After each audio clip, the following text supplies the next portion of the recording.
Hi, my name is Olivia Zimmerman. Over the semester, I had the pleasure of getting to volunteer at Heart to Heart Hospice. Heart to Heart Hospice has a few locations. I worked at the San Marcos location. They provide services to the San Marcos area, New Braunfels, all the way out to Lockhart. Their mission, which can be found on the website, is making a difference by providing compassionate care from our heart to enhance the quality of life for those with life-limiting illness and their loved ones. Their goals and values, these are also listed on the website. They are our heart's desires. There are 12 of them.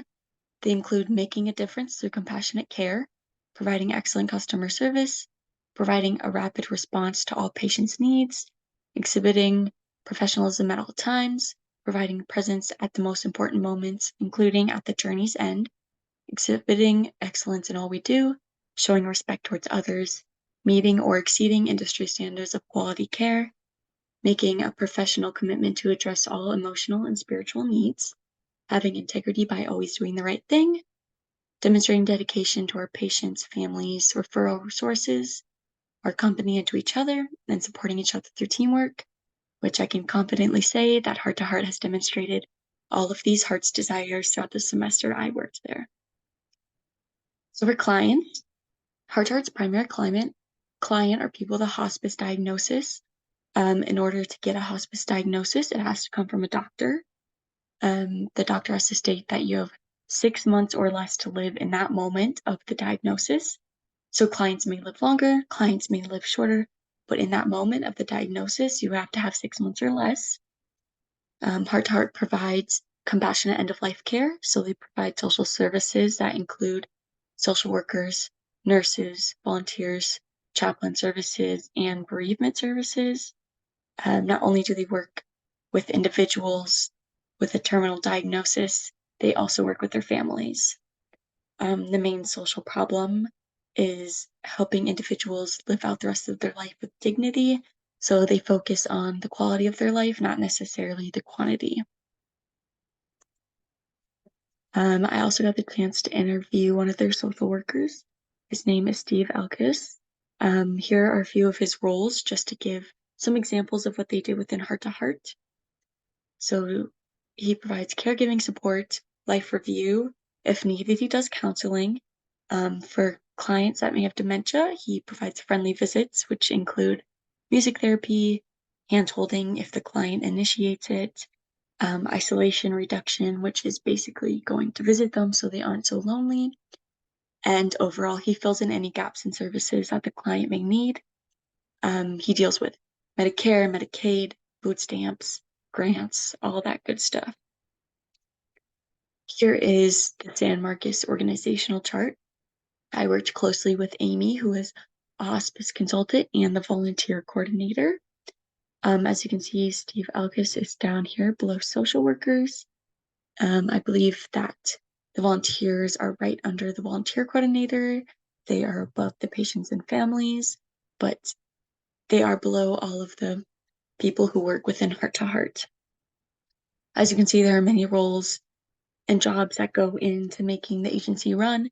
They have on-call nurses, social workers, medical director, RN case managers, business office managers, the executive director, and many more.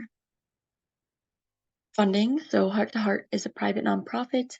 They do not receive their funding through donations, and their goal is not to make money from the organization. No client is turned away due to finances. While Heart to Heart does look at finances of the clients, they won't turn you away if you cannot afford the services or if you have too much money. Their main source of funding is federal money through Medicare. They also get state funding through Medicaid. They have some clients who pay with private insurance and some who are on charity, but there are very little charity funding through Heart to Heart. Their main funding is going to be Medicare. My responsibilities within Heart to Heart is to visit clients. So I would visit the clients and I got to kind of choose what we did. Obviously, I would talk to the clients to get ideas of what they like, but I ended up completing a few puzzles over the semester, playing lots of games like Uno or Skip-Bo, and mostly just having good conversations with clients. One of my big main responsibilities was to fill out paperwork or document after each visit. So I would write driving times and sign it and kind of just write about the visit. And those were to be turned in every month to the volunteer coordinator. The agency networks, they work with the facilities that the clients live in. The facilities provide things like the nurses, activity director for activities, physical therapists, and other staff like kitchen staff to provide all of the residents with the things that they need, especially the things they need to live. They also work with Meals on Wheels, and Steve Alkis said that they work with programs. He didn't specify which ones, just programs that do things such as building ramps. For instance, if you had a client who had a wheelchair and they needed a ramp built onto their home, they work with programs to do that. Gaps in service. The biggest gap in service is that Heart to Heart is not a care providing service. Um, that's a big gap because a lot of clients can't afford that private care. Some clients who are still living in their home may need that private care in order to survive.